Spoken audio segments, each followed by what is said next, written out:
being more normal. Hi, friends. Welcome back to my YouTube channel. My name is Ashley Aireonna, joined by the wonderful Tom Jensen. And Hello. hi, Tom. How are you doing? I'm doing well, and sorry to hear that you're still a little down.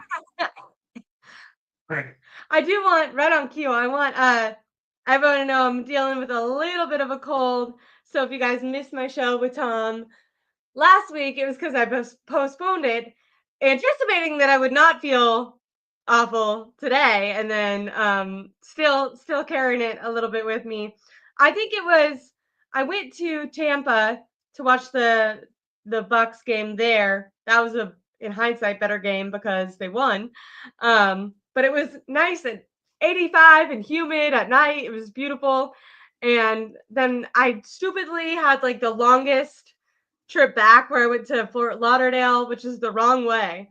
And then I went back and came back and it was raining. And I think somewhere in the mix of all that, I got a little bit sick. So if you guys hear me coughing, I tried to put a cough drop in, but I told Tom I think it was making me drool, which is TMI that no one needed to know.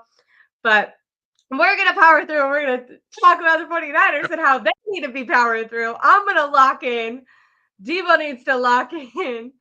Tom, the 49ers just lost to the Seattle Seahawks, something that neither you or I anticipated was going to happen. No.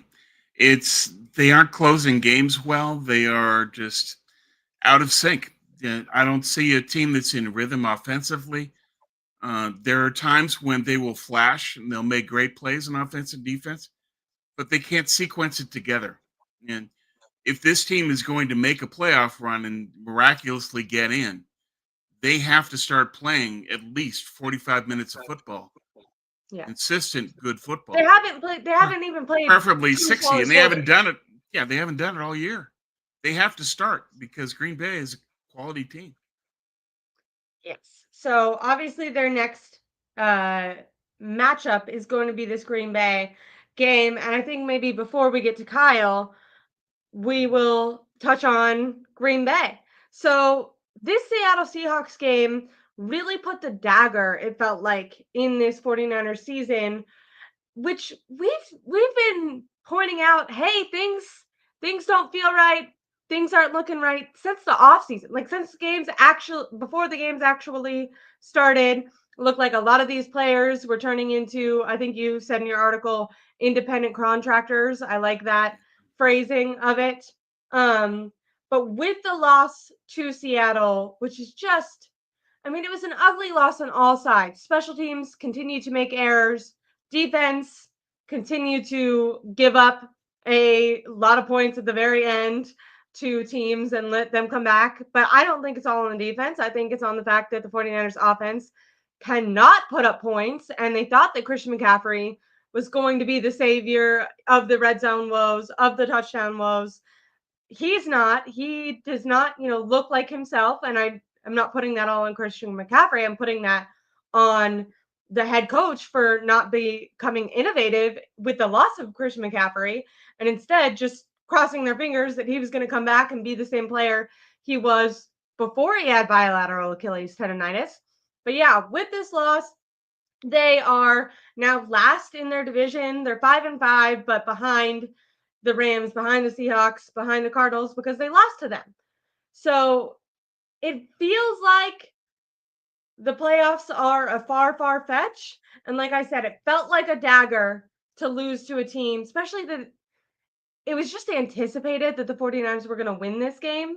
And so that almost made it sting worse because I know I was counting out Gino, my dad, who's probably in the chat watching. He was texting me furious, texting because we couldn't watch it in the same room because I'm sick. But he was furious. He was like, the Seahawks are gonna win. The defense is letting them walk down the field. And I, like an idiot, until Geno Smith walked in, I was like, Gino's not gonna do anything. It's not gonna happen. They've lost 5 in a row. They're not going to just win one all of a sudden. I didn't have any belief, but 49ers end up giving up a lead once again in the fourth quarter. They lose. And now, although the Seahawks felt like the dagger. Technically, if they go into Green Bay and beat Green Bay, they still have a chance to flip that switch, quote unquote, that everyone is anticipating, not based on anything we've seen this year, but on previous years that the 49ers can Yeah. do. Um, how do you feel like the 49ers chances are of making the playoffs, of getting a Green Bay win?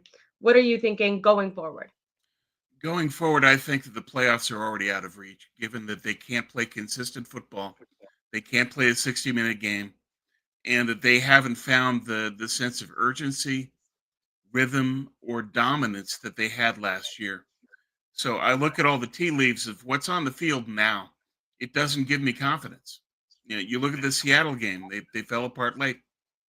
Bosa misses the last quarter basically, and Seattle puts up 2 touchdowns. And so if Bosa misses the Green Bay game, what's Jordan Love going to do? I don't have faith. Technically, they can, and let's run through that. Is that if they beat Green Bay head to head, they win the tiebreaker against the Packers. Yes. Then the And that's task, an NFC team.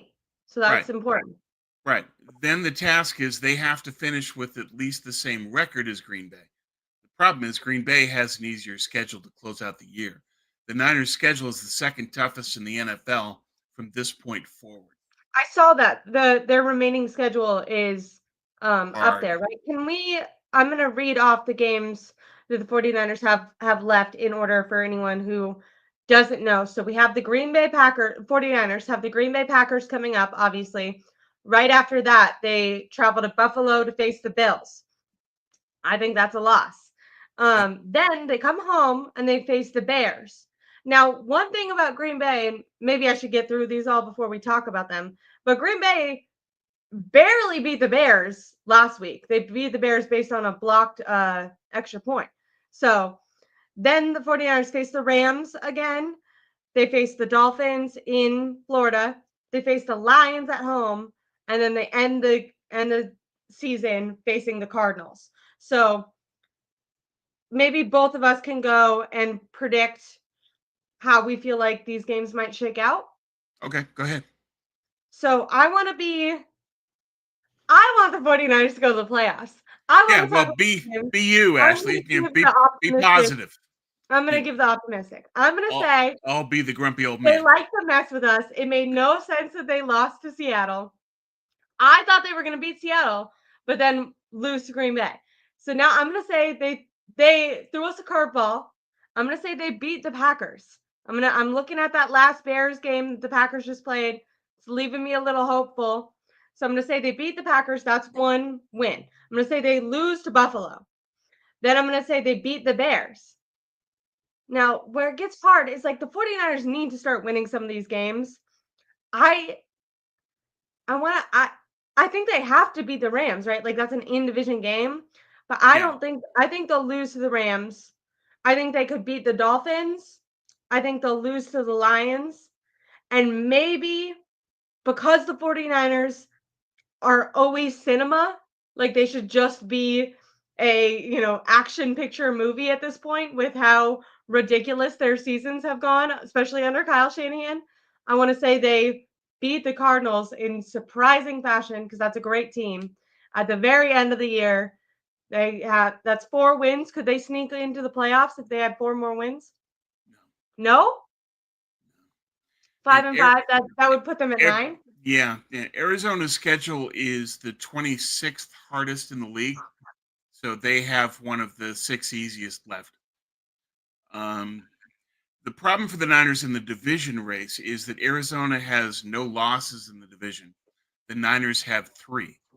Arizona's Arizona, surprisingly so good right now. Not even right? surprising. Kyler Murray's been great, but that Yeah, coach switch up. Now, what about if Washington starts to crumble? Because speaking of Arizona, wasn't that the theme with Cliff Kingsbury in Arizona? Is the Cardinals would start off really strong and then they would plummet at right. the end? Yeah, Cliff, for people who don't know, is now the offensive coordinator at Washington, and Washington hasn't looked like themselves the last couple games. that's true. And they're a young team, so they could hit a wall. It's Yeah. possible, but they're up 2 games in the Niners now. they have an advantage in the conference games. So the Niners would need Washington to truly crumble. And the problem is that based on how you have the schedule going, they finished 9-8. That's just not going to get it done. That would require Washington to lose 5 of their remaining games just to have a tie. And And probably if you tied 6. with Washington, would the Yeah. 49ers get in over them? Yeah. And so let's say that Washington and the Niners are 9-8, the tiebreaker would still be conference games. Washington in the conference right now is 5-2. The Niners are 3-3. So they So have to be. Washington would need to totally collapse. You know, That's crazy. So, like, after a while, it just becomes just too unrealistic for all this stuff. I So was trying to be you're my trying to be most optimistic. I optimistic, get it. Yeah, I and, get like, that, even but in that scenario, it feels basically like the playoffs are doomed. probably Because not it's pretty not ridiculous to certainly. assume. But let me go through the math quickly and just say, okay, let's start with the division games. Arizona has no division losses. The Niners have 3. Arizona plays Seattle twice and the Rams in their next 3 division games. If they win 2 of those 3, they clinch the tiebreaker against the Niners. So the Niners would have to have a better record than them. And right now, that doesn't seem likely given the Niners schedule and Arizona's schedule close out the year. So the division is probably gone. It would Okay. require Arizona to collapse.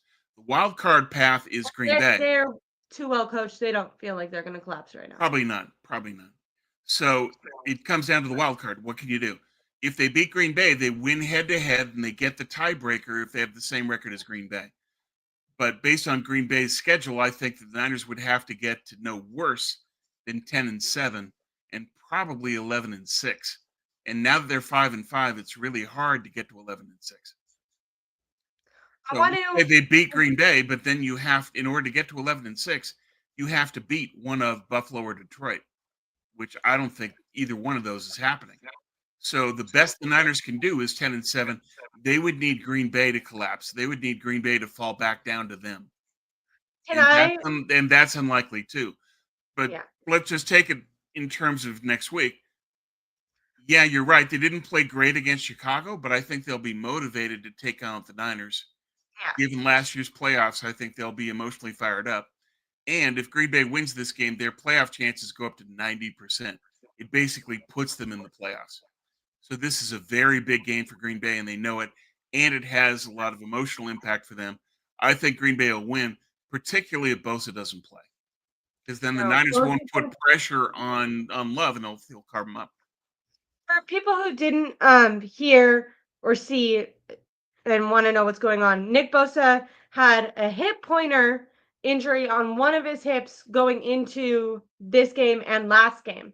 He almost didn't play in this game because he said it was so painful last game that if he was facing that level of pain again, there'd be no way he could push through. He told the media that. They rested him all week going up until the Seahawks game.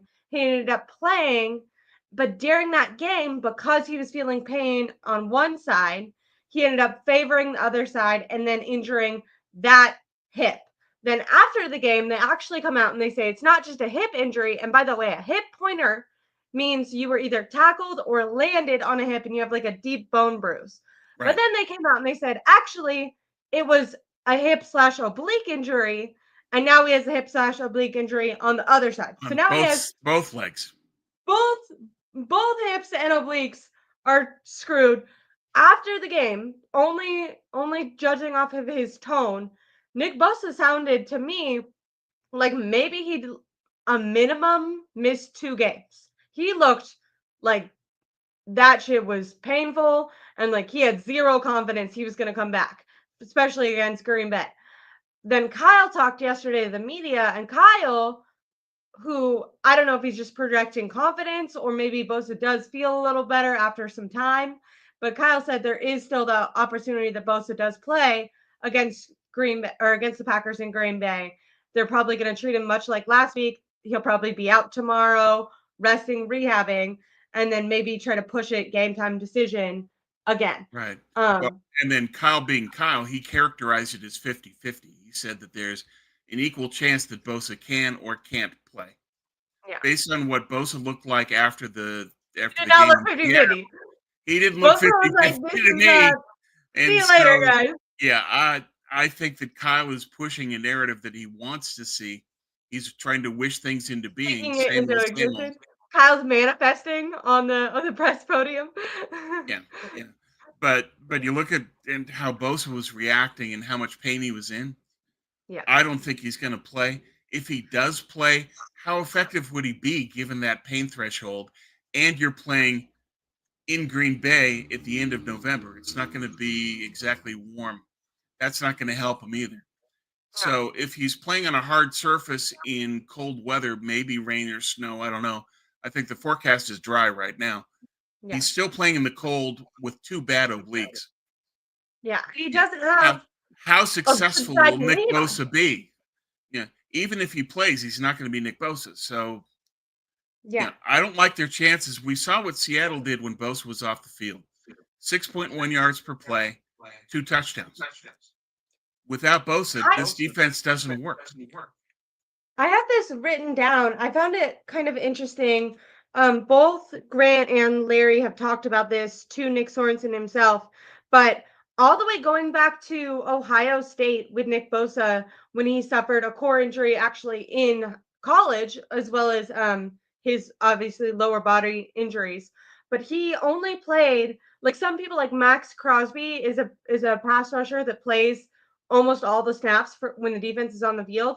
Nick Bosa has never been like that. Going back to college at Ohio No. State, only played maximum no more than 75% of the time. Under Robert Saleh with the 49ers, never played more than 75% of the snaps. Same thing under D'Amico Ryans. This year, under Nick Sorensen, he's been playing up to 86% of the defensive snaps. And when Nick Sorensen was asked about it, he basically said, we need to win. But my retort to that would be, well, you guys still aren't winning. He's still not being as effective, and now he's injured. So I don't know Well, why and the sudden change in Bosa's usage. Um, because they have no depth, they just need it. It's as simple as basically. when he's off the field, they score a touchdown, right? They Yeah, scored yeah. two touchdowns as soon It's as he when left. Bosa doesn't play, they get killed. That's the problem. And part of this is that Gross Matos has been injured, and so he hasn't played. But essentially, it's Bosa plays 86% of the snaps. He was on the That field at the very end, right? Yeah, He yeah, looked tired. right. And so Bosa with 86% of the snaps, that's why he got hurt. And so you have to consider that is, yeah, you need Bosa or your defense is going to get beat. But if you play him this much, Bosa's going to get hurt and your defense is really going to get beat. No, it's a catch-22 for Nick Sorensen. You're damned if you do, you're damned if you don't. But you've got the most important game of the year. It's going to define your season. If you lose, your season is done. And Nick Bosa at best is going to be 50% in pain. Yes, So it's just I don't like their chances of beating Green Bay at all. now I will say potentially the pathway to victory to me is one in the run game. And this is, we're going to get into Kyle in a minute. But when we talk about like fireable offenses, the fact that they beat the Seahawks, running Jordan Mason and Isaac Rendo had a couple good runs the last time when they were in Seattle just 3 weeks ago. And that for some reason coming into this game, like you have a game plan that worked. And then you completely ditch that game plan going into this week against Seattle, so that's very annoying. But if someone kidnaps Kyle Shanahan, an alien comes down and like does voodoo magic, and he's actually able to self-reflect. If if they could do That's that to him, plausible. if they could do that and actually start utilizing, especially in Green Bay, Jordan Mason in the run game, I think Christian McCaffrey is still very effective in the passing game, especially as a dump off option for Brock Purdy. As a runner, he's not as effective as he was going back to last year. And I think getting him in a rotation and actually utilizing like the areas where he's strongest will help both Jordan Mason and Christian McCaffrey. So I don't know why Kyle will be against doing that. So if they could stick with the run by actually using a platoon of running backs, and then if the defensive backs can test or tempt Jordan Love into turning the ball over, because that's one thing Jordan Love will do. He'll turn the ball over. So potentially, if Brock could play clean football, they could use the run game, and Jordan Love makes maybe like a late turnover when he shouldn't. I can see a pathway to victory. Now, I also think Jordan Love, I have more confidence in him to make the big throws when you need them. So I'm not saying that this is like, I'm trying to be my most optimistic. I think, Yeah, I get like I that. said, I You're predicted this trying was hard. going to be a loss, but Yeah. I'm holding on to hope in some ways. Now, also for the run game to be effective, Trent Williams obviously has to play. Going back to, Kyle's call yesterday, Trent Williams going into Sunday's game against the Seahawks, he was limping. You know that like picture that they do when they're all like dressed up? He's like limping in that photo. I imagine that he will be like a limited participant slash just have that days all week to rehab Yeah. that ankle injury. I think he's gonna go. Kyle Shanahan didn't sound like he was worried that Trent wouldn't be able to play. It's more, is Trent like not as effective because he's playing on a injured ankle? But I do think he's going to be at least in the game, which is optimistic. Yeah, Um, and he should be better than he was against Seattle.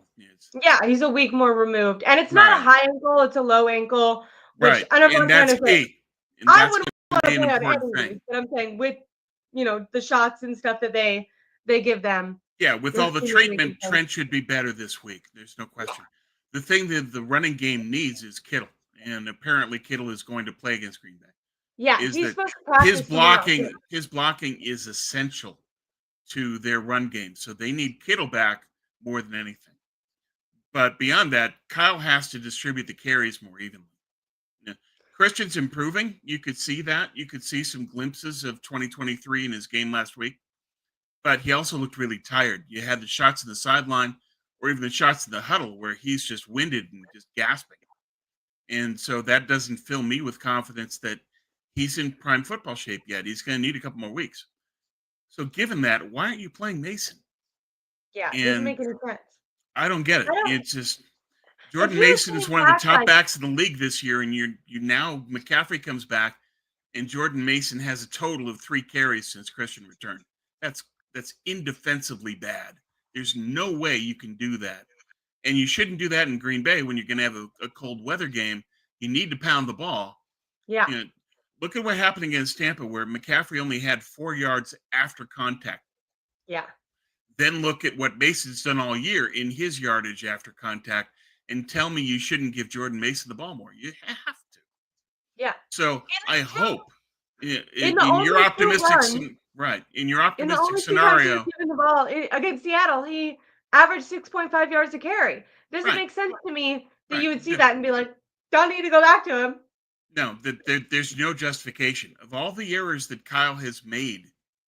That's the biggest one in the Seattle game to me is not running Mason is part of why the game was still within reach that late. Had you run Mason, I think that they could have controlled the ball more, had more success, put the ball in the end zone. There's a lot more that they could have done. Let the And defense in rest not doing more. that is just that's that's the thing I'm most upset with Kyle about is just hiding Mason again. Why? I mean, are you playing the free agent games of well, he's an upcoming free agent, so I'm going to bury his touches like you did with Jawan Jennings last year? I mean, Jennings was a free agent. He only got 19 catches in his free agent to be season. Is that what Kyle is playing at now? If so, what price victory? You're going Yeah. to miss the playoffs by not running Mason. You have to. So I don't get that at all. I just don't. I wanted to ask, okay, I have this written down. Because maybe you would know this and it's kind of like scheme related. But in the media call yesterday, Kyle was asked, um, he said the reporter said Brock didn't attempt any deep passes. His deepest pass was 19 yards and he only did that once. And the 49ers were facing a lot of stacked boxes, meaning the defenses were all the way down at the line of scrimmage. It was really hard to run the ball and get positive yardage because the defenders were so crowded down, which we used to see a lot Yeah. with Jimmy Garoppolo when opposing defenses knew that the Jimmy wasn't going to throw the ball down the field. So, anyways, then Kyle said, "Yeah, We expected to play like that, meaning we expected not to throw the ball down the field because of their coverages. Or the Seahawks were loading the box to stop the run, so they couldn't have. So what I'm curious of is Kyle is saying the 49ers expected to not throw deep because of the way that Seattle normally, I guess, calls defense. But if they were stocking the boxes, wouldn't it have been smart to throw maybe a pass to Ricky Pearsall down the field? He can get open, spread the Yeah, defenses out a little bit more, and then that gives you more room when you are running it with Christian McCaffrey to find yeah. better holes. Here's What here's what here's the problem with that tell me. theory: poor pass protection at center. That Brendel was losing at center so quickly, you couldn't drop back and make the Okay, throws to players downfield. Um, interesting. Seattle had Byron Murphy back, who before he went down was a Defensive Rookie of the Year candidate, great player, and Seattle was getting an interior pass rush, and as a result, the Niners can't have the time to throw the ball downfield. Steve-O in the chat says Mason muffed an easy punt. That's true, but a punt is not a carry in the run game. It's a different skill set. And so judging Mason based on a special teams return doesn't seem to me to make a lot of sense. You've seen what Mason can do this year. He's already proven himself Yeah, in the prior games. and I will So say I'm not muffing an against the easy fact that punt, they I'm put him back sorry, there. but I don't They've done think that that with Debo and stuff too. I get the argument that that can create a concern for Kyle, but you have the counter argument of everything that Mason has done earlier this season before McCaffrey showed up. So I I don't completely agree. think that's an overriding factor to say therefore you don't play Mason. Not when McCaffrey is only getting 4 total yards after contact in the Tampa game. You can't do that. I completely agree. Now, really quickly, Niner Gang in the chat a little while ago said hi to both of us. So I wanted to say what's up. Niner And then gang. he asked, is the roundtable, which I think he's talking about a channel called the 49ers Collective. I'm on with Chase Sr., Jesse Naylor, and Garrett Cohn, and that's tomorrow. So make sure to subscribe to that channel and check us out tomorrow. Hopefully, I'll be coughing a little bit less. So I wanted to make sure to respond to that, though. And then Corey Soto says, lot of work to do this offseason. We'll get to that in a second. Before I move on from Green Bay and the playoff question and go more towards Kyle, I did want to, I thought it could be interesting to talk about the very end of the Packers schedule, because if the 49ers and the Packers tie, the 49ers could get in, right? If they Yeah. win, If the they'd have to win. Niners win this week, then they seal the tiebreaker because they'll have won head to head. And then the way they get to the playoffs is by having the same record or better than Green Bay. I agree. And then really quickly, something that I agree they should be trying out is using multiple backs in the backfield. We have Nick Nice 21 talks about it, Jonathan Pearman and Frank Webb. We've had a couple of people suggest, like, why would they not use both Christian McCaffrey and Jordan Mason on the field at the same time? Do you have a reason why they wouldn't try that? Because I see that happening a lot with the Lions, with Jameer Gibbs and David And Montgomery, David right? Montgomery, yeah. Well, that's Ben Johnson, and he's got a way better offensive line in Detroit. Okay. So Detroit the has the offensive best line is offensive line in football. It makes it that's so easier for crazy that them to that's do what it was that. back on. We didn't know that this offseason when they had a otherworldly draft for offensive linemen, right? Yeah, yeah, yeah. The Niners could consider it, but you need to be fully healthy, Yeah. and you need to be confident in your offensive line and your blocking in the run game. So it's something you can consider once you know that Kittle is back to full health. Then you can say, all right, now we're winning on the offensive line of scrimmage. Now we can start to consider those kinds of wrinkles. But for now, it's just you got to get your team on the field. I wouldn't worry about McCaffrey and Mason so much as just who gets the carry. Because right now, McCaffrey is very limited in what he can do after contact. And that's why you give carries to Mason. I agree. I think Mason in a physical sense is more scary than Christian McCaffrey right now. Yeah, Christian McCaffrey will still help in the red zone as the sure, dump off pass because I think for whatever reason Brock Purdy trusts dumping off the ball to him more than he did Jordan Mason. But as a guy who's going to get hit and face contact and then move forward, right now that's going to be Jordan Mason. You're not seeing right. those same explosive plays from Christian McCaffrey that you did last year. I'm not saying they're never going to come back, although maybe they won't. But it's just right now he's just getting back from injury and they're already playing him.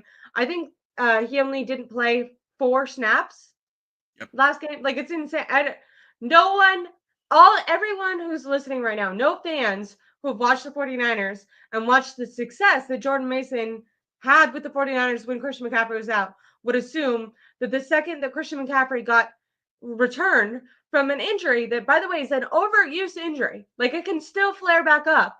No one would have assumed, well, maybe a lot of people would because we know Kyle Shanahan, but no one smart would choose to then play Christian McCaffrey all but 4 snaps of every offensive drive and think that he's not either A, going to get re injured, or B, just not look like himself because he's not fully in football shape yet.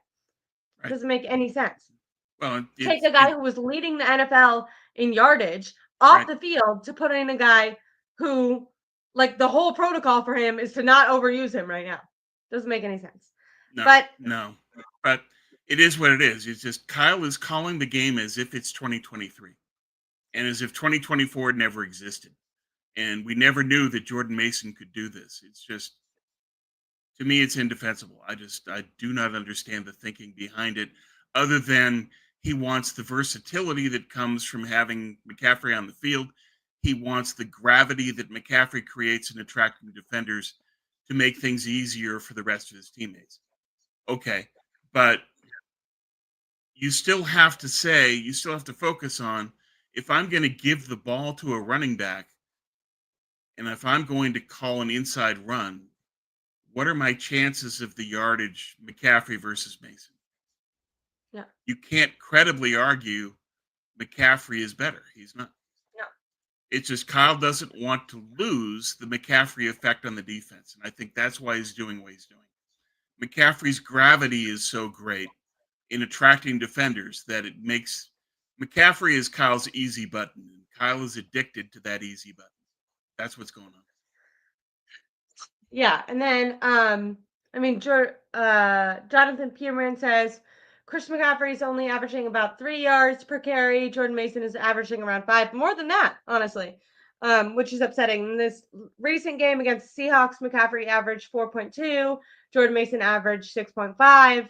But when McCaffrey was out for the majority of the season up until now, Jordan Mason was averaging anywhere between 5 and 7 yards a carry, depending on the game and the defenses he Right. was facing. At the end of the year last year, Christian McCaffrey was, averaging 3. So you're right about that. I'm not saying McCaffrey isn't good. I'm saying McCaffrey is currently coming back from an injury, and right now running isn't his best skill set. And even if it was his best skill set, why not use that sparingly and use a platoon where you can use Isaac Rendo, who bumps out and can get around the edges and go for more yards. He's like, that's the best running back we have at that right now. Why don't you do that? One time a half. Just do it two times a Yeah, game. it's my Use Jordan question would Mason as be, your well, physical. And then yeah, and then maybe Chris McCaffrey could pop more because maybe he's averaging 4.2 yards a carry because he's being used over and over and over again. Maybe he'd actually be more effective if you got him a breather every now and then. yeah. What would CMC's yardage be if he got a chance to recover a little bit more? But Yeah. the other question to Kyle is, okay, why these carries for Debo? Now, Debo Yeah, those his need to stop. They haven't been effective and in 3 years. those carries should be to Garendo because Garendo's got far more speed now. Yeah. And so I don't understand that either. There's stats that were run this week where it's Debo's yards expected per carry, I think is the stat. And Debo ranks 268th in yardage after beyond expected yards, beyond what he should get in the carry. according to a projection. It's one of those stat nerd things. And Debo ranks 268th out of 280 running backs on yards beyond expected. Yeah. McCaffrey ranks 257th. Guerendo ranks 17th. Mason ranks 4th. Don't use that guy. Talent is sitting on the bench. Talent Yeah. you need. Yeah. We're gonna get to Kyle really quick, but I think it'd be fun. I'll read out these games, say whether or not they're wins or losses for the Packers. 49ers versus Packers. You. Loss for the Packers? Oh, the Packers win that game. I mean, the Niners lose. Packers win. Dolphins. Win. Packers. Miami's not good. Yeah, so Packers win. Packers Lions. I'm gonna say Lions win. Yeah, no go. Packers Seahawks. Packers. Packers Saints. How are the Saints? They were like good in the very beginning, and then they the Saints lost 3, then they beat Atlanta, which tells us how bad Atlanta is. I think Green Bay beats New Orleans. Okay, so that's 4 already. Packers Vikings. Vikings could win that. Okay, and then Packers Bears. Packers always beat the Bears somehow. So you anticipate that the Packers are going to get 5 more wins. So yeah, if we're going, I have Green Bay at 11-6 to close the year. Tom, I'm trying to convince myself that the 49ers I know. For playoffs. Sorry. I have a question. If the 49ers lose to Green Bay, but they end up beating the Rams, if they beat the Rams and the Cardinals, there's no. Yeah. Because what they would if they lose to Green Bay, basically the wild card is out, and their only chance would be the division. But the division is still about Arizona, because Arizona has no division losses. The Niners have 3, so all Arizona has to do is win 2 of their next 3 division games, twice against Seattle, once against the Rams. They win 2 of those 3, they guarantee the tiebreaker against the Niners. And the thing that sucks is like we've been so spoiled as 49er fans. Not really, because they should have won a Super Bowl. But like I can think back to other seasons watching like the Steelers sneak in and like looking at all these teams that like they need to win this game, but then also this other team has to lose this game. And I like remember looking at them and being like, huh, sucks to be that. And it's like now that's the 49ers. Exactly. You're no longer in control of your destiny because you waited around so long. Right. I'm gonna go let someone in and let you take it off for 1 second. Okay. Right back. So yeah, you just look at this and say, how are the Niners going to make the playoffs? I think that it's very unlikely. But really, their only path is to beat Green Bay, and then Green Bay loses games they should win. So Green Bay losing to Minnesota, losing to Chicago, that can hopefully let the Niners back in. But that's really their only chance at this point. Because I think the division is gone, given that Arizona's record is too easy, or schedule is too easy. The Niners, realistically, the best they can do is 10-7. Arizona, realistically, the worst they can do is 10-7. So that would still come down to the division games tiebreaker, which Arizona wins. So the Niners have nowhere to go. But this game upcoming will basically be the tale of the season. If the Niners lose, the season is done. Mathematically it's not, but realistically it is. I have a question for you then. If the 49ers do, to switch gears, the 49ers do miss the playoffs this year, which would be insane considering the talent they've had on this roster. We have someone in the chat saying, I think most people assume that they would win at least one Super Bowl with this, main core of superstars that they've had and that they've been blessed to have for quite some time. If that happens, I'm not asking would you, I'll get there, but just first, will the 49ers fire Kyle Shanahan? Will the front office, Jed York, let go of Kyle Shanahan if they miss the playoffs this year? I don't think so. Coming off of a Super Bowl appearance, 4 NFC Championship game appearances, I think that the metric for the Yorks is money. That yeah, Yeah. there are fans that are going to care about some. The older fans will care about rings or bust. The younger fans will care about contention, being in the mix, and the Yorks will care about the money. The value to them for Kyle is that he delivers home playoff games, which are very profitable. And if they're worried that that's going to stop, that's the reason they would fire Kyle, is that we don't have that expected revenue stream from Kyle anymore. And yet, to make him satisfied in terms of the roster moves, is we're having to pay out a whole bunch of money in upfront cash payments to Christian McCaffrey, Brandon Ayuk, Trent Williams. And if that continues with other players, they're going to say the money just isn't there. Yeah. We can't justify meeting what you want us to pay out in money and you not making home playoff games.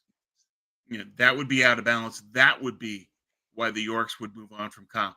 So my thinking is that it doesn't matter if Kyle wins the Super Bowl or not. It matters if those home playoff games stop.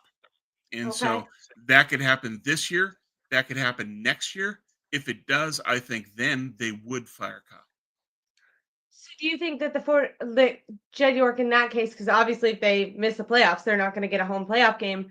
Do you think they'd give him like one other, like he would start next year on the hot seat? Yeah, yeah. He would start in the hot seat with the expectation of if you don't deliver a home playoff game, you're gone. Okay. I don't think they'd make that public, but I think Kyle would know it. Okay. Okay. That's interesting. Now, do you think that that's fair? Because some people I've, heard pushback. Some people are all in on fire Kyle Shanahan. He's had such a talented roster. He's never been able to get it done. I know he's made NFC championship games, he's made Super Bowls, but then blown leads in multiple situations. And then this season, it really feels like the collapse of this core. So next year, if he is given that, it feels like that's kind of going to be starting off on a new team. A lot of these guys, Debo Samuel, Kyle Juszczyk, are going to have to go. So Kyle will now be the coach for the team while they're reformatting it, which to me is kind of like saying, okay, Kyle, we're giving you a whole nother opportunity with a new core. Um, that seems like a lot of leeway. Which does, yeah. But I think that Kyle has bought through the Super Bowl appearances, the NFC Championship games. He's bought himself another year, and then Okay. the Yorks will say, "Okay, let's see what you do with that year, given the decisions you've made, given the money that we've paid out. Okay, we've given you all the assets you need that you say you need to succeed.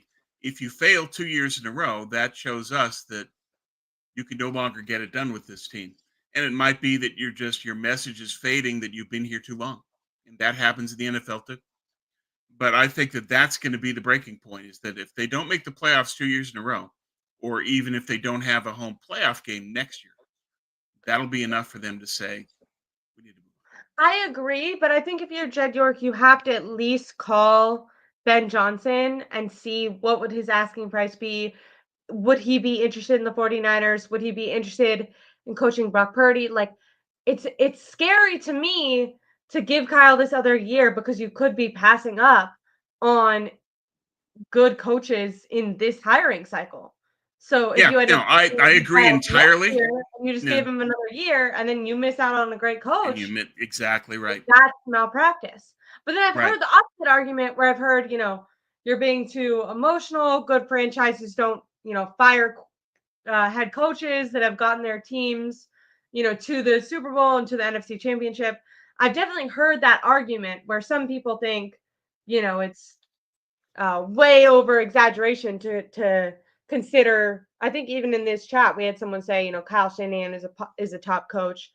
Um, I think what you said in your article was interesting, like the kind of whataboutism, like, oh, you want Chip Kelly to be the coach then. And it's like, no, actually the interesting thing about Kyle Shanahan is he's coached this team up to a point that good coaches should want to coach the 49ers. They should want to coach Brock Purdy.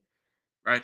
I think you can be thankful for what Kyle Shanahan has done for this organization, without being blind to the fact that like he might have a limit And Yeah, just because well, someone has helped you up until this point doesn't mean you need to stick with them. If the Warriors did that, they might not have the multiple championships they have right now.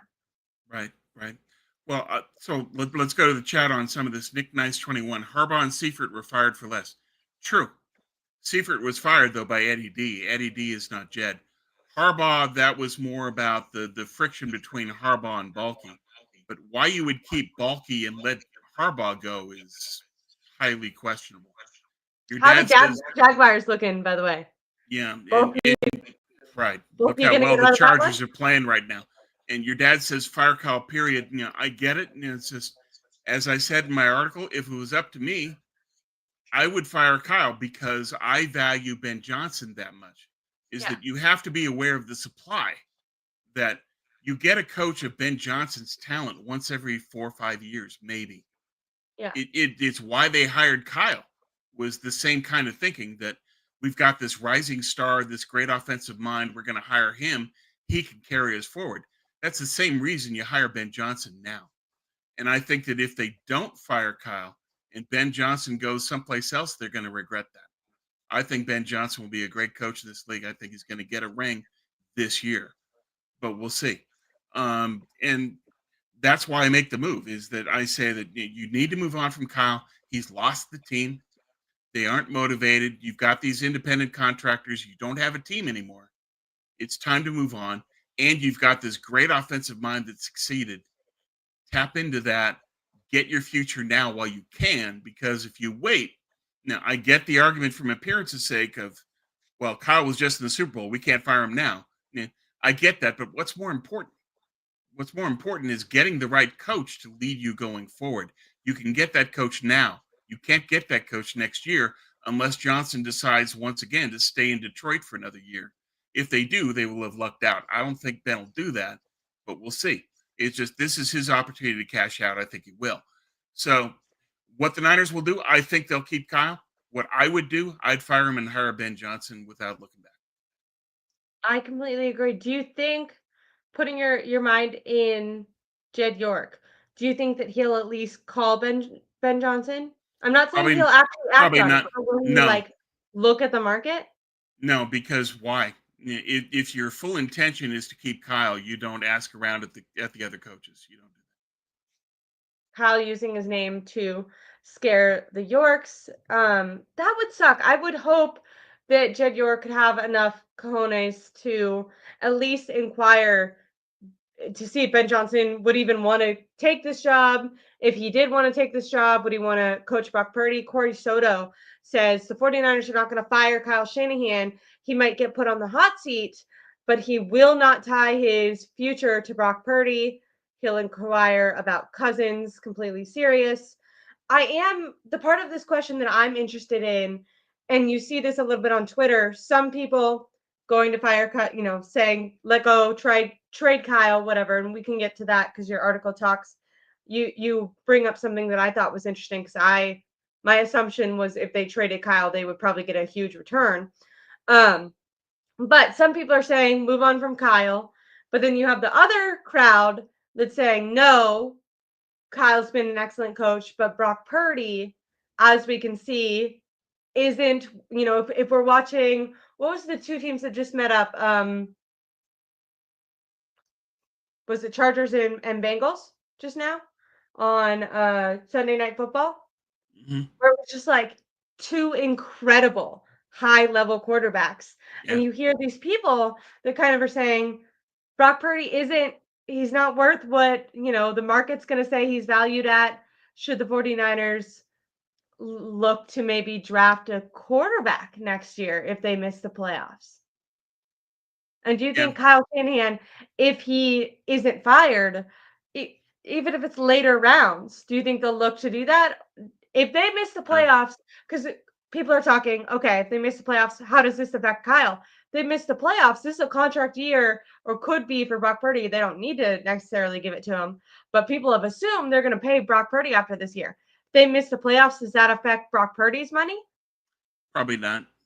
And, Okay. and Jed York has already said they want to keep Brock Purdy and take care of him. So probably. Um, but you look at all this. Corey had mentioned making a run at Kirk Cousins. I don't think that happens because Atlanta is a division champion possibly this year. They're not going to want to help the Niners and help Kyle Shanahan by giving him Kirk Cousins. I don't think Atlanta would be remotely interested in doing that. So I don't think that's an option. Atlanta would refuse.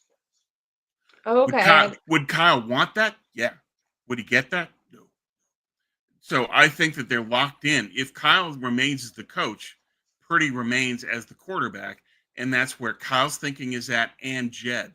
So I think that that's the likely thing to happen. Should it? I would let the next season play out and evaluate Brock and see what he does. I want to see marked improvement in decision making and accuracy, but whether that's what they do, it's just the comments from Jed would indicate that he's willing to put up the money to spend on Brock. But whether that then means he's willing to pay 50, 60 million, we'll find out. The smart play is just to say, well, we're going to continue to evaluate Brock and we'll take care of him after the year if we like what we see.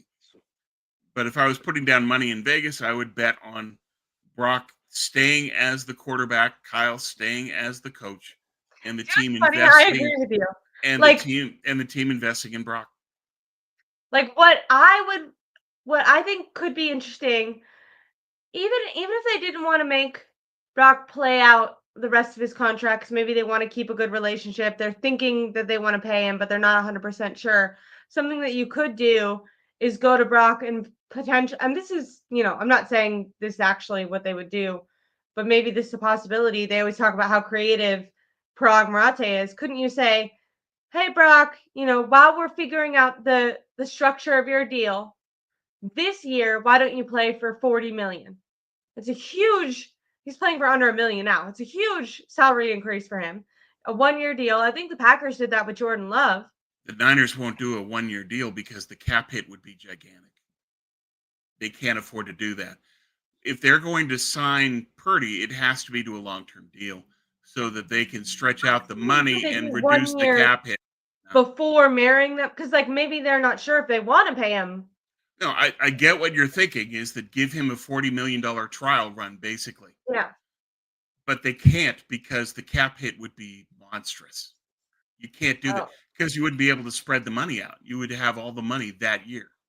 that makes If you're sense. going to give Purdy a new contract, it has to be a long-term one because of the cap.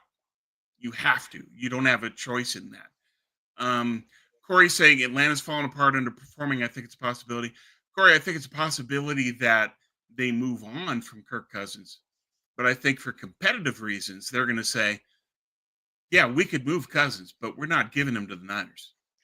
And they see the Niners as a foe because even now, Atlanta is still the favorite to win the NFC South. They're thinking of themselves as a playoff team.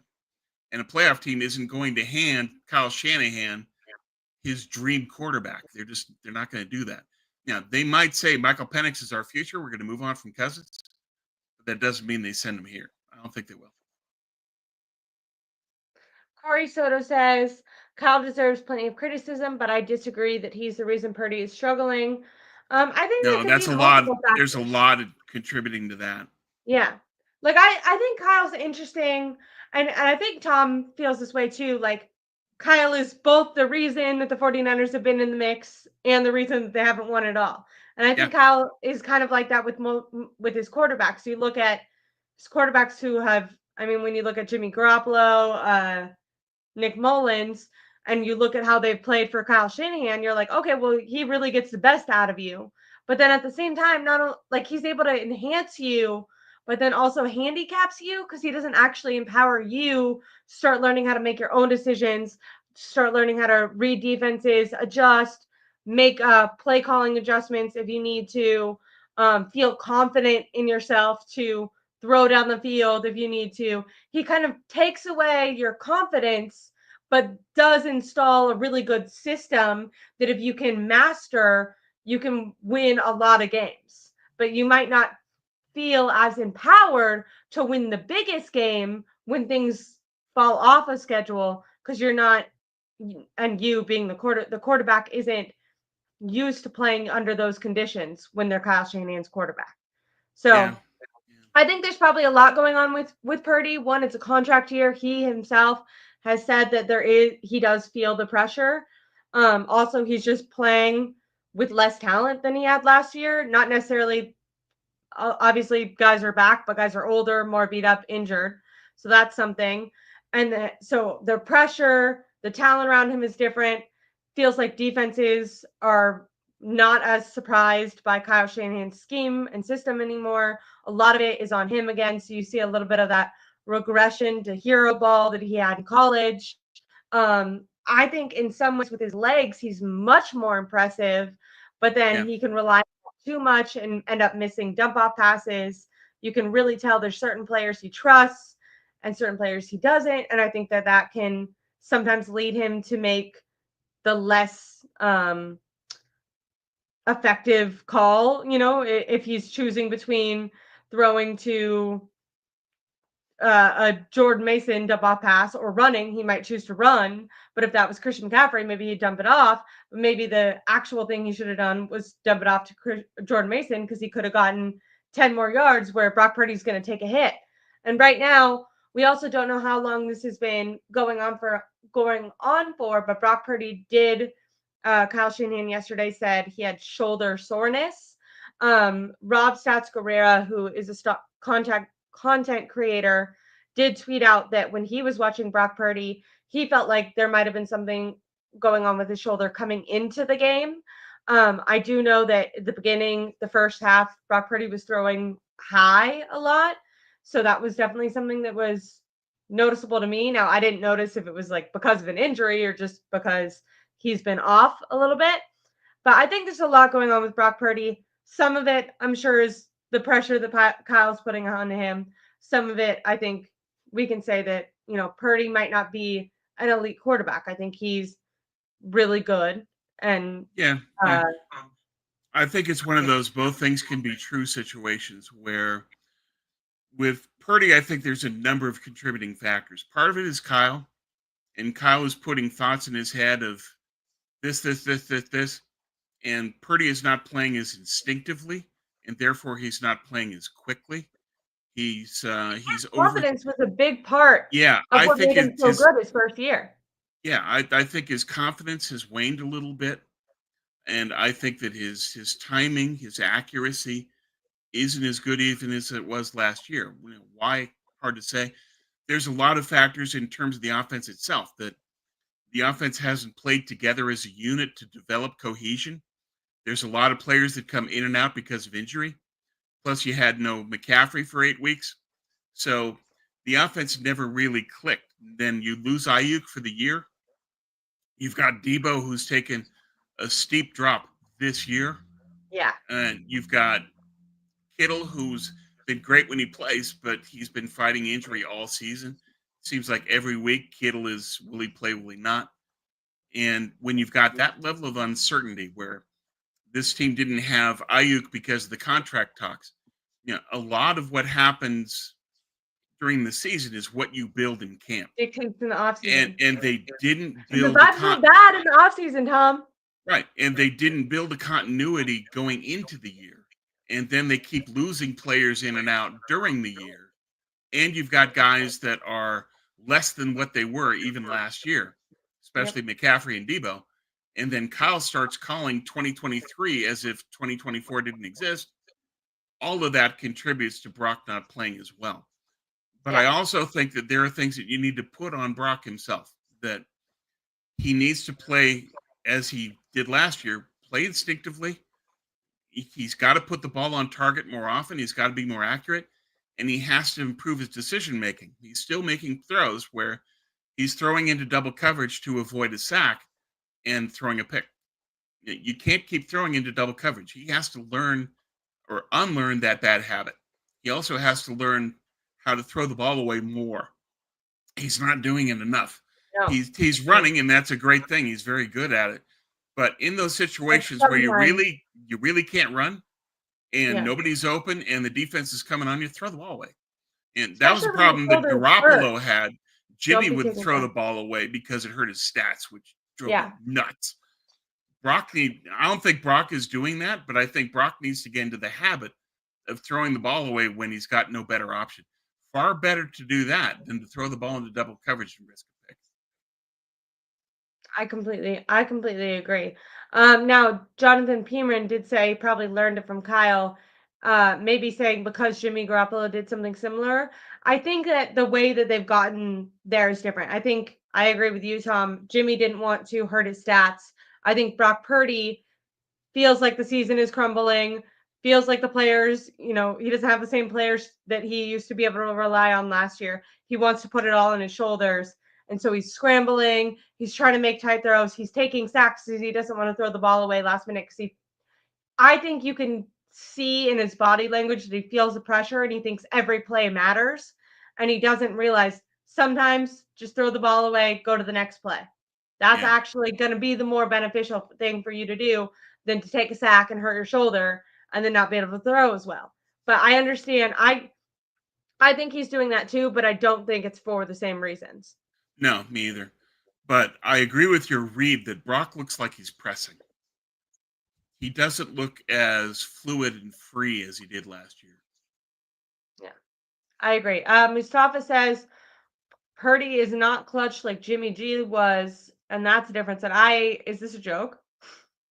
I disagree, Mustafa, but I appreciate there being Jimmy truthers still out there existing. You guys have had a hard couple years. Um, anyways, I think, do you have any other last topics you want to go over, Tom? This one might be a little bit of a shorter show because I'm sick, Yeah, this but is quick. The one last thing I want to point out with Kyle is they had a sequence end game where they got the stop on downs on fourth. They got a first down. Then the yes. first down play, they run to McCaffrey. Loss of one because Seattle had 9 guys in the box. Kyle says, okay, I'm going to burn them for that. I'm going to go for the kill shot. I'm going to have a play action throw.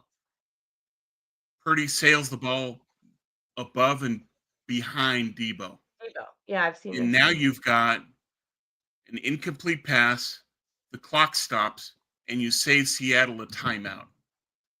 Because Kyle went for the kill shot rather than killing clock, he let Seattle back in the game. And that's something that Kyle has done throughout his career. That's interesting. It's something he must change. Part of the reason Kyle gives up all these leads is that kind of a decision. Kill shot over killing clock. That's his career. That's his epitaph right now. He has to fix that immediately. I don't know if he can. That's interesting. I like that perspective because I've seen that play call. I've seen some people ask like why was that even going to Debo in general, but then I've also seen some people say whether or not it was going to Debo or not, it was a bad throw from Brock Purdy. But it's interesting to look at it from the perspective of that was a bad play call from Kyle Shanahan in that moment instead of reacting to where you're at the game right now. You're just trying to finish it instead of playing smart, safe football. It's interesting. Well, we'll see how We'll see you in things Green go Bay. in Lambeau. Game I'm of the year. hopeful, but not optimistic. Um, you and I both predicted that the 49ers were going to beat the Seahawks, and then they didn't. What do you, Filthy Casual said, would have been a genius call if it worked. Yeah, but when you've been Yeah. a coach in the NFL for 8 years, you stop trying to make the flashy genius plays and you start making the plays that are smart. A Yeah. Well, couple the issue little is, while ago, the 49ers were winning at the very end of the game. Fred Warner has a podcast with his wife, and they had kneeled the ball at the end when they could have scored a touchdown. Isaac Rendo ended up sitting at the very end. And Sidney Warner asked Fred Warner, well, why didn't they just score the touchdown? Then they would have been up. And Fred Warner said, because then there's a possibility, like it's a 0.1, but there's a possibility that that team can come back, score a touchdown, get the onside kick, score another touchdown, win. If you don't score a touchdown there, and you just kill the clock and you kneel the ball, there's no chance. Sometimes in football, you have to do the thing that's not as flashy, but that it's smart. It saves your players from being out there for another play and getting injured, and it saves you from that 0% chance that something happens and the other team wins. Sometimes in football, you got to make the smart chance, not the flashy call. So, yes, Right. filthy casual. If that would have worked, maybe it would have looked amazing. Kyle, at this point right now, when you're 5-5 in the division, they were about to lose, be last in the division. He should not have been thinking, what's the most, flashy play call here? He should have been making the play call that he felt like was going to guarantee his team was going to be able to keep that lead in the fourth quarter and not blow it and lose the game at the very end.